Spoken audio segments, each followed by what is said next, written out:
Renzo Gang, Part 7 in the same Mortal Kombat lore. Yeah, I'm back again with it.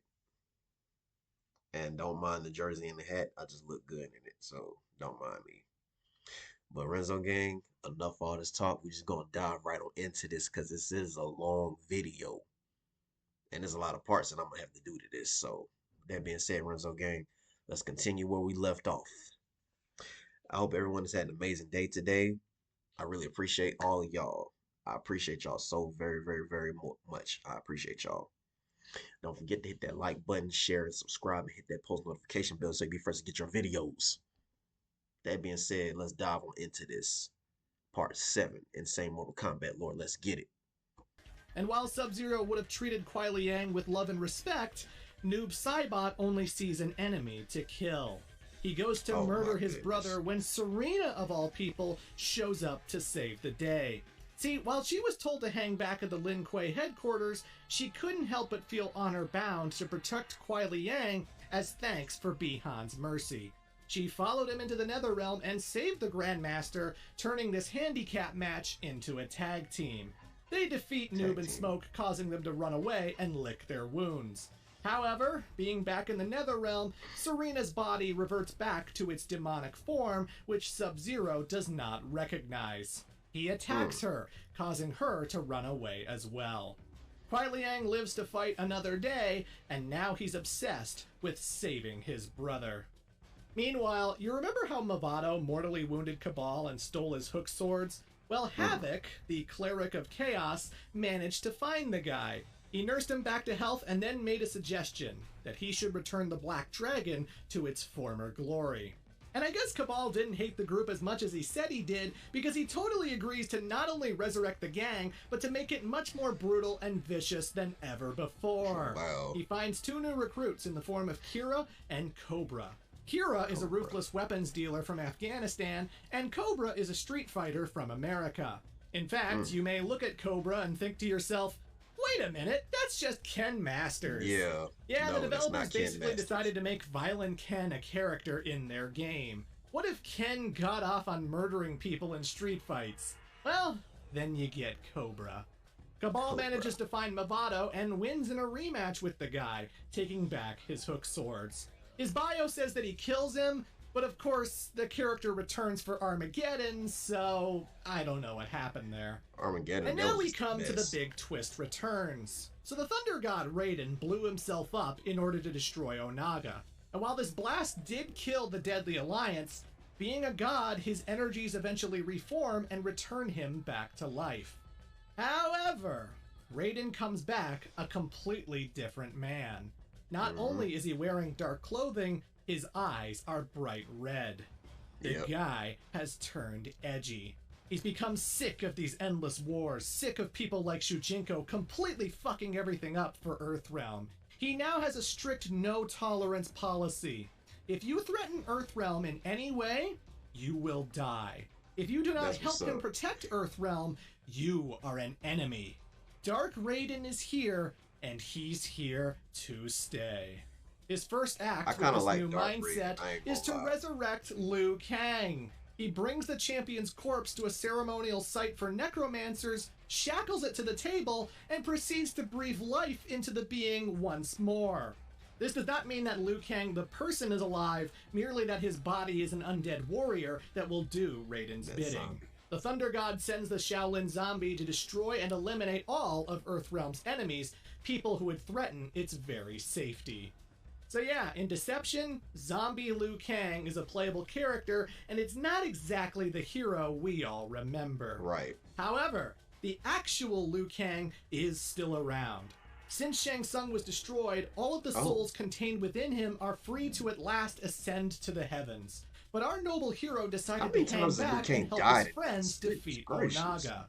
Bo Raicho finds the situation in Outworld to be quite hopeless. He joins Katana's army with Li Mei, but finds that Onaga is invincible and that there is no chance of winning. But then, Liu Kang appears before him, giving him an incredible pep talk. And with this newfound determination, he rallies the army against Baraka and his Tarkatans, and they actually manage to defeat them and push them all back. And keep in mind, this was a trap. Kitana is actually Melina, remember? And she purposefully sent the armies exactly where Baraka's troops expected them to go, and they still lost the fight. Melina is shocked at the result, but at the same time, she has an epiphany. Because now, she's in control of the greatest army in Outworld. Why does she need to listen to Onaga when she is currently the most powerful person in the realm? Yeah. Melina's always wanted to be a leader, and since everyone thinks she's Kitana, she's exactly that. She turns on Baraka and decides to actually lead the troops against the Dragon King. But Liu Kang isn't done inspiring people, because eventually he finds the Legion of Souls known as Ermac. Appealing to their nature of being mindless slaves to Shao Kahn, he convinces them to save his friends from Onaga's control. And again, amazingly, this works. Ermac manages to confront all of the heroes that were killed in Deadly Alliance, fending them off one by one as Liu Kang restores them back to normal. Sonya, Jax, Johnny Cage, Kung Lao, and Kitana are all brought back to their senses. And this takes us to the finale of Deception. With the Kamidogu, Onaga is invincible, but one man has the power to shatter these objects and weaken the Dragon King. Shujinko has spent the entire adventure learning every single person's combat style, and thus has become quite proficient.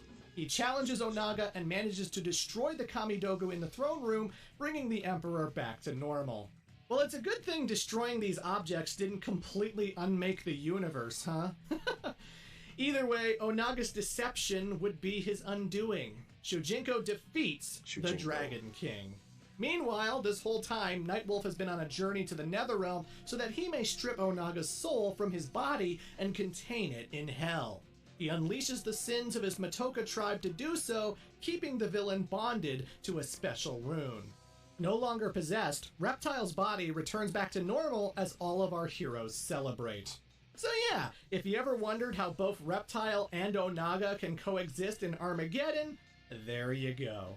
But yeah, Shujinko saves the day. All's well that ends well, right? Well, kinda. See, eventually this game comes to the Nintendo GameCube, and with it, 2 new characters. And, well, it's Goro and Shao Kahn.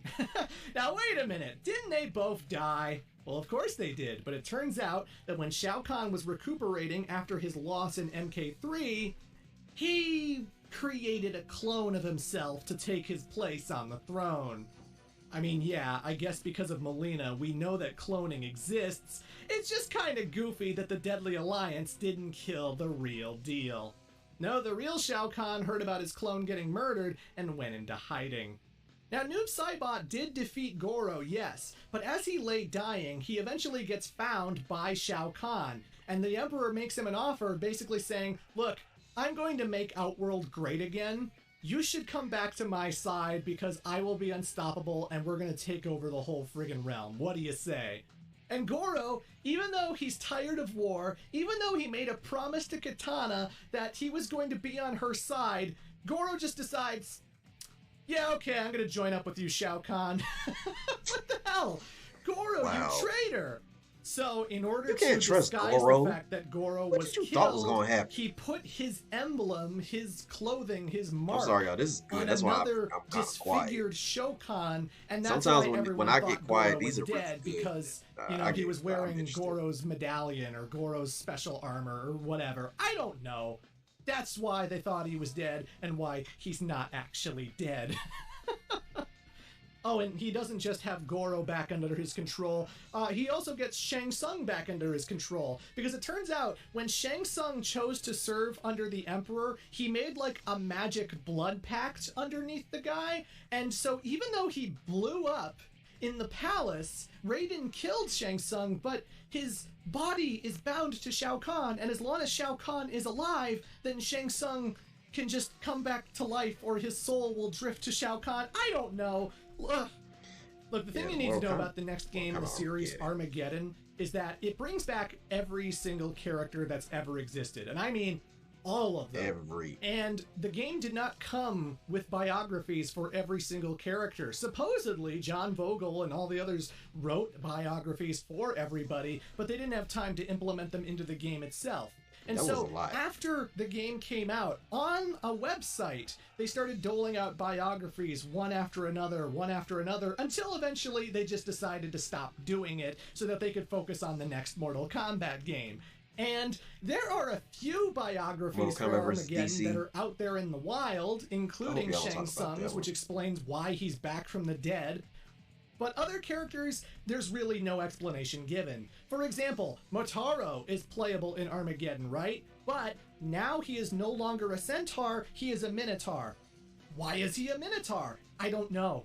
I genuinely don't know. The only thing you get is that when you beat the game as Motaro, his ending says that he was cursed by the Shokan. How is he cursed by the Shokan? I don't know. Apparently this happened to the entire Centaur tribe. All I know is that Shao Kahn prefers the Shokan again because Goro aligned with him after deception. There's just a lot of gaps here. There's a lot of holes that I can't exactly answer because they brought back every single character, including obscure ones like Mocap. Mocap was a character introduced in Deadly Alliance, and he's basically a big tribute to Carlos Pesina, the guy who played Raiden in the original Mortal Kombat, who did the motion capture for Deadly Alliance and Deception. And he's literally a motion capture artist who is responsible for the motion capture of Mortal Kombat Deadly Alliance. I'm not making this up. This is the lore. They also brought back the two chameleons, Chameleon with a C and Chameleon with a K, who are basically the ninjas, the male and female ninjas, whose color palette keeps swapping depending on which ability they use. Like they can use Scorpion's Spear and Sub-Zero's Ice and Katana's Fans and Jade's, bow staff and all these different things.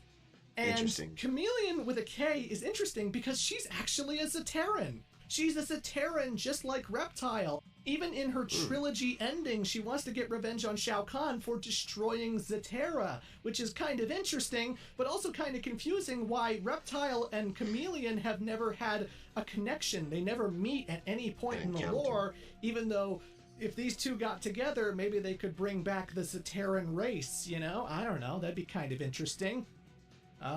Chameleon with a K is exclusive to the N64 version of Mortal Kombat Trilogy, and she's also exclusive to the Nintendo Wii version of Mortal Kombat Armageddon, so I always like to think of Chameleon as a Nintendo princess. Anyway, Shao Kahn decides to take back his fortress, which has been occupied by Katana, but as it turns out, Katana is actually Melina, so the palace is handed over to him pretty easily, no problem. Meanwhile, in the Nether Realm, Onaga is bound to a rune and he can't get out and he's stuck there and everything sucks.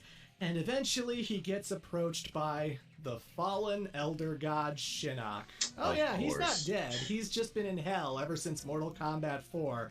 And Shinnok is aware of something rather monumental. He's aware that something significant is about to happen. The fire elemental is making his move. The brothers have woken up. Armageddon is upon us. Boy. Combat Armageddon. Okay, so you know how Raiden is the protector of Earthrealm? Well, Edenia has their own protector with a god named Argus. This man is married to a seeress named Delia who has visions of the future. And she anticipates some pretty horrible things. The powerful warriors to come, the corruption of a Mortal Kombat tournament. The chain of events you foretell will lead to a conflict that will destroy us all. These combatants must be dealt with. Basically, the end of the world is coming. And so Argus decides to come up with a plan that will neutralize all of these warriors and save the realms. And it involves his children, as well as a fire elemental known as Blaze. Yes, we're finally getting to his backstory. Blaze was created by Delia to wander the realms and monitor how close Armageddon was approaching. He was also designed to be the catalyst that would stop all the fighters for good.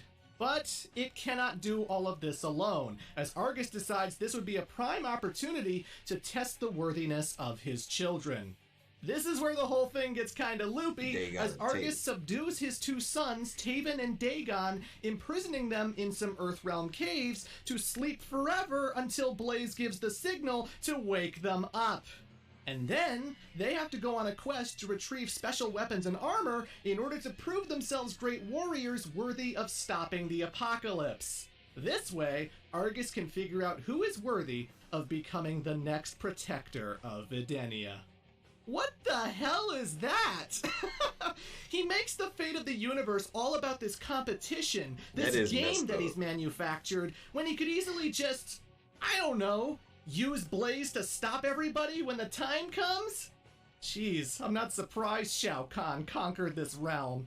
Regardless, the story mode of Armageddon is from the perspective of one of these children, a man named Taven. We see him get awoken by his dragon protector Orin, and then he has to travel to all of these different temples his father has constructed in order to acquire his weapons. But because Argus didn't exactly tell his kids what was going on, Taven is completely in the dark. These sleeping figures might be my brother and I. How long was I unconscious? And what's this? It appears as if my brother and I are attacking some demon. I have no memory of that. But of course, things go horribly wrong as an army in red proceed to attack him throughout the temple. He even discovers that the sword he was supposed to retrieve is now gone. Plus, he gets ambushed by the Black Dragon, by Sector and his Tikkunin, by Sonya Blade and the Special Forces. Even the Purple Ninja Rain has a bone to pick with him. What? So it is true.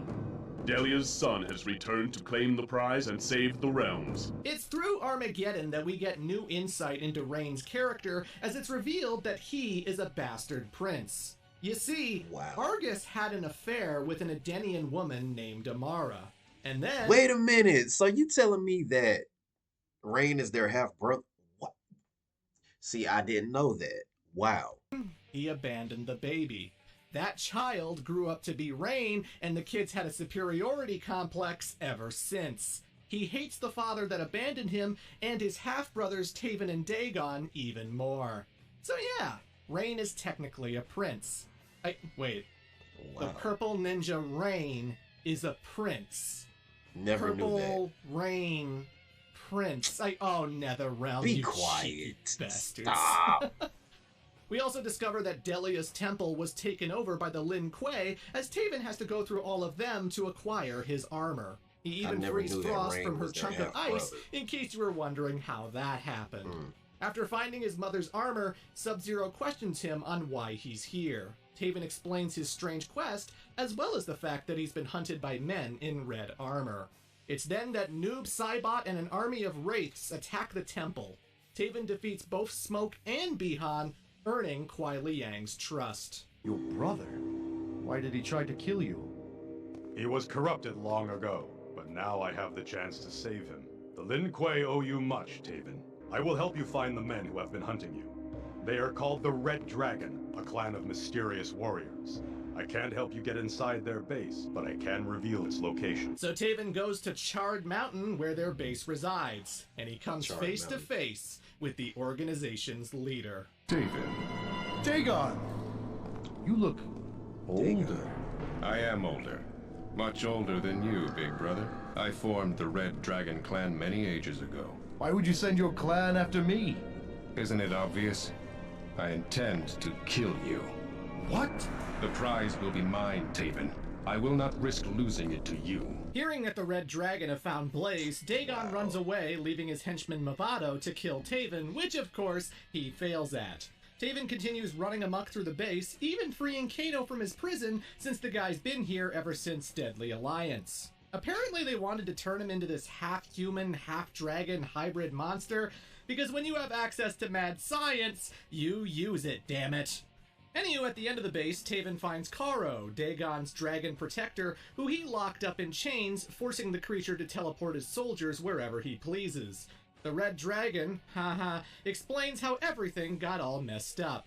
See, when Blaze was captured by the Dragon King's volcano cult, Karo believed that something had gone wrong and prematurely woke Dagon. Dagon was unbalanced. He was outraged that he had been manipulated by your parents and demanded to know the true purpose of the quest. Whatever he learned must have disturbed him greatly. He killed them both. Well, damn. The portal Dagon used to escape is still open, so Taven follows after and finds himself in the Nether can you Realm. really blame He meets up Dagon, with though? Shinnok His and is father surprised to manipulated. learn that the Elder Gods banished him here. Yeah, the guy was put in that cave millions of years ago. He had no idea. Of course, he doesn't find out the real reason Shinnok's been cast out, so Taven agrees to help him reclaim his tower from Shokan like Shiva and Kintaro. After doing so, Shinnok sends him back to Earthrealm, where he expects him to be trapped forever. He passed all my tests, destroyed my apparitions with ease. More quickly than you did. Perhaps I am aiding the wrong brother. What? You swore you would help me. Fool! Shinnok's been aware of Argus's plan for millennia. The fallen Elder God has failed to conquer everything because both the forces of light and Shao Kahn's army are mighty thorns in his side. However, if either Taven or Dagon were to accomplish their task, all of his enemies would be eliminated in one fell swoop. So he aligns with Dagon to give him the advantage and manipulates everyone else to march to their doom. How do you unite Onaga the Dragon King to cooperate with Shao Kahn, who must also cooperate with the Deadly Alliance? You tell them about the prize. You mention the fact that it's not just Taven or Dagon who can win. Anybody who destroys the fire elemental will gain its power. So Shinnok tells this to Onaga, frees him from his rune, and suggests that the Dragon King suck it up and team up with his enemies. He can. All right, Renzo gang, we're gonna stop it right there. That was part 7 to the Mortal Kombat lore. I did not know that Rain was Taven and Dagon's half brother. I did not know that. And I didn't even know that Rain was a prince. That's insane. I never would have expected that. Like, you learn something new with these lores. That's why I'm glad I do these. I learned something new. So Renzo gang, I will see y'all next time. It's almost done with this video. Is almost done. Got a little more to go, but it's almost done. So with that being said, Renzo gang, I love y'all. I will see y'all next time. You feel me? Part 8 coming out soon. Be prepared.